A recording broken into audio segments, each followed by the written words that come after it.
اب دوستو آپ یہاں پر سوچئے کہ جب حضرت موسیٰ علیہ السلام کے ادب کا یہ حال ہے تو پھر اللہ کے آخری نبی حضرت محمد مصطفیٰ صلی اللہ تعالیٰ علیہ وسلم کا مرتبہ کتنا بلند ہوگا، ان کی شان کیسی ہوگی۔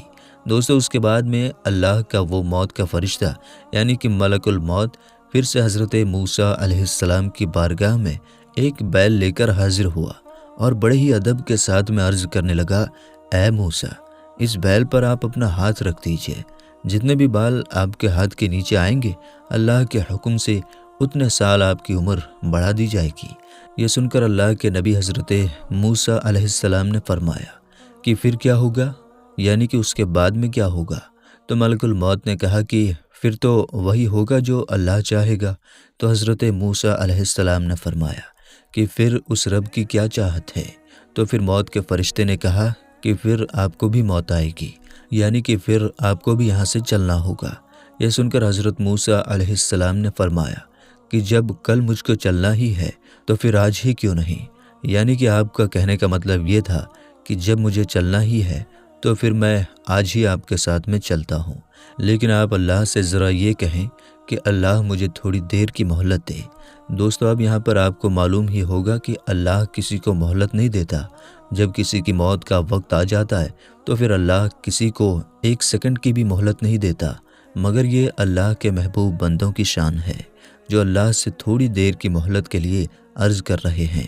یعنی کہ حضرت موسیٰ علیہ السلام نے موت کے فرشتے سے کہا کہ آپ اللہ سے کہیں کہ وہ مجھے تھوڑی دیر کے لیے مہلت دے تاکہ میں اپنے بیٹوں سے مل سکوں۔ دوستو حضرت موسیٰ علیہ السلام کا جو سب سے چھوٹا بیٹا تھا وہ بہت چھوٹا تھا، ان کو پھر آپ نے اپنے گلے سے لگایا اور رونے لگے، پھر گلے لگاتے پھر رونے لگتے، کیونکہ آپ کو معلوم ہے کہ ایک باپ کا دل ہوتا ہی ایسا ہے، اس کو اپنی اولاد کی بہت فکر ہوتی ہے۔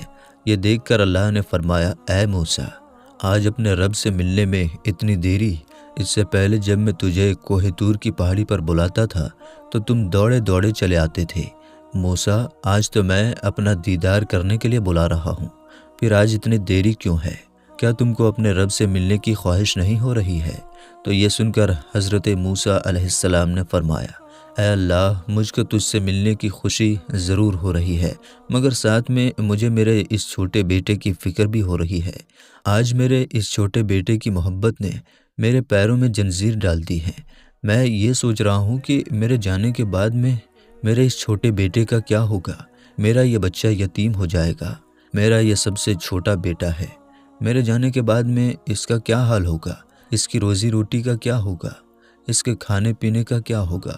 بس اتنا سنتے ہی اللہ تعالیٰ کی طرف سے ارشاد ہوا، اے موسیٰ، اب تک تو دیری کر رہا تھا اپنے بیٹے کی وجہ سے، اب ذرا ہم تھوڑی اور دیری کروا دیتے ہیں اور تجھے یہ بتا دیتے ہیں کہ تمہارے اس بیٹے کا کیا ہوگا۔ پھر اللہ تعالیٰ کی طرف سے ارشاد ہوا، اے موسیٰ، اپنے سامنے جو تم دریا دیکھ رہے ہو اس پر اپنا عصا مارو۔ حکم الہی پاتے ہی حضرت موسیٰ علیہ السلام نے دریا پر اپنا عصا مارا۔ عصا مارتے ہی دریا پھٹ گیا، اور جیسے ہی دریا پھٹا تو دریا کی تہہ میں یعنی کہ دریا کے نیچے ایک چھوٹا سا پتھر پڑا ہوا تھا۔ اللہ نے پھر فرمایا کہ اے موسیٰ، اب اس پتھر پر بھی ذرا اپنا عصا مارو۔ موسیٰ علیہ السلام نے پھر اس پتھر پر بھی اپنا عصا مار دیا۔ عصا مارتے ہی وہ پتھر دو ٹکڑے میں ہو گیا۔ حضرت موسیٰ علیہ السلام نے دیکھا کہ اس پتھر کے اندر ایک چھوٹا سا کیڑا بیٹھا ہوا ہے، اور اس کیڑے کے منہ میں ایک ہرے رنگ کا پتا ہے، اور وہ کیڑا اس پتے کو کھا رہا ہے۔ حضرت موسیٰ علیہ السلام نے دیکھا کہ دریا کی تہہ میں ایک پتھر تھا، پتھر کے بیچ میں ایک کیڑا تھا جہاں پر ہوا پانی بھی پہنچ نہ سکے، مگر اس کے منہ میں بھی ایک ہرے رنگ کا پتا ہے۔ یہ دیکھ کر حضرت موسیٰ علیہ السلام بہت حیران ہوئے اور اللہ کی قدرت پر قربان ہونے کو دل چاہا۔ پھر اللہ تعالیٰ کی طرف سے ارشاد ہوا، اے موسیٰ، دریا کی تہہ میں ایک پتھر کے بیچ میں ایک کیڑا اور کیڑے کے منہ میں پتا۔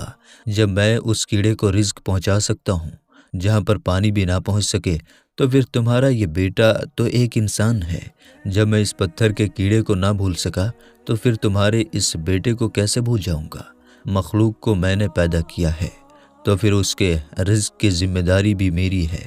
دوستو، بندہ اگر اللہ کا وفادار بن جائے، اللہ پر مکمل بھروسہ کرنے لگ جائے تو پھر اللہ اپنے بندوں کی ہر مشکل کو مٹا دے گا۔ اگر آپ کو بھی اللہ کی ذات پر مکمل بھروسہ ہے تو پھر اس ویڈیو کو دل سے ایک لائک کریں اور کمنٹ باکس میں اللہ اکبر لکھ کر آگے شیئر بھی کر دیں۔ آپ کو پھر ملیں گے انشاءاللہ تعالیٰ اگلی ویڈیو میں، تب تک کے لیے السلام علیکم، اللہ حافظ۔